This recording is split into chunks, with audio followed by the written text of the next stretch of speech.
My name is Christopher. I have HSV2 down here, and I want to talk today about a question I always get, which seems ridiculous, but from an outsider's perspective, makes sense. And it's, how does having genital herpes affect your day-to-day life? And for me personally, because I experience it, I know that it's like a ridiculous question, but I think a lot of people still are confused as to like how genital herpes and how cold sores are somehow different, because they're really not. And in terms of like a lifestyle effectiveness perspective, there's really no difference. I don't have constant symptoms. I don't have constant pain or itchiness or just like issues on a day-to-day basis. Right now, I get up in the morning and I do not take daily antivirals. So my day is exactly the same as it was prior to herpes. If I was to have an outbreak, I would have mild itchiness, maybe a little bit of pain for a couple days, but that's even if I was to have a painful outbreak, which I rarely do. And I would probably take some antivirals on that day throughout the course of my treatment, and then I would deal with my outbreak, and my outbreak would go away, and I would go back to regular life. I don't really walk around in pain.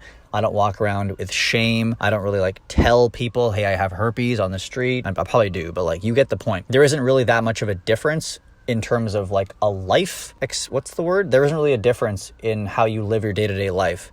And I always go back and compare it to cold sores. Like, hey, you there that had a cold sore last summer when you were sick, how does that affect your day-to-day life? And when I kind of phrase it in that way, people are like, what do you mean? Like, it's a cold sore. Like, what do you think? It's the same idea, basically. But I do think a lot of people are so disconnected from putting the two and two together because they've been like reinforced that cold sores, oral herpes, that's a occasional symptomatic nuisance. And then genital herpes is like bumbling 24/7. You're going to be sent like out to get, you get the point. So on a day-to-day basis, no. If I was to take daily antivirals to decrease my risk of transmission, I would take that. And if I was to have an outbreak, I, would notice that. But I'm just making this video longer than it has to be. There's no real way that it affects you on a day-to-day basis. If you were to go on a date, maybe someone will reject you for it, but at the end of the day, they're not rejecting you. Your herpes is rejecting someone who's not worth your time.